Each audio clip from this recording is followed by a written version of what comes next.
প্রচেষ্টার অঙ্গীকার, রক্তের অভাবে মারা যাবে না কেউ আর, এই প্রতিপাদ্যকে সামনে রেখে দিনাজপুরের বীরগঞ্জে শালবন মিলনায়তনে প্রচেষ্টা দিবস উদযাপন কমিটির আয়োজনে প্রচেষ্টা ব্লাড ব্যাংক বাংলাদেশ রক্তদাতাদের স্বেচ্ছাসেবী সংগঠনের আত্মমানবতার সাফল্য অগ্রযাত্রা সেবায় ৭ম বর্ষপূর্তি অনুষ্ঠান উপলক্ষে প্রচেষ্টা দিবস, র্যালি ও আলোচনা সভা অনুষ্ঠিত হয়েছে।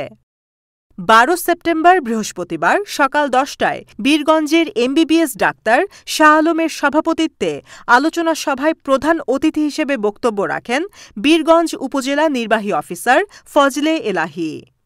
অনুষ্ঠানে বিশেষ অতিথি হিসাবে বক্তব্য রাখেন বিএনপির বীরগঞ্জ উপজেলা শাখার সাধারণ সম্পাদক জাকির হোসেন ধলু, বাংলাদেশ জামায়াতে ইসলামী দিনাজপুর জেলা উত্তরের কর্মপরিষদ সদস্য মাওলানা খোদা বক্স, পূর্ব মল্লিকপুর মহিলা ডিগ্রি কলেজের সহকারী অধ্যাপক আনোয়ার সাদাত বুলবুল, বীরগঞ্জ উপজেলার যুব দলের আহ্বায়ক আসাদুল ইসলাম দুলাল, প্রচেষ্টা ব্লাড ব্যাংকের সাবেক উপদেষ্টা সোহেল আহমেদ, প্রচেষ্টা ব্লাড ব্যাংকের প্রতিষ্ঠাতা সভাপতি আবু বক্কর সুমন, পাল্টাপুর ইউনিয়নের ইউপি সদস্য শরীফুল ইসলাম শরীফ সহ আরও অনেকে।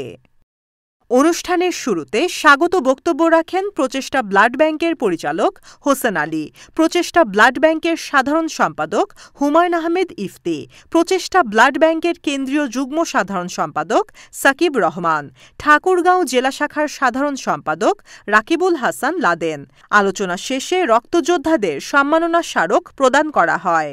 অনুষ্ঠানে প্রায় ৫ শতাধিক রক্তযোদ্ধা সহ গণ্যমান্য ব্যক্তিবর্গ উপস্থিত ছিলেন।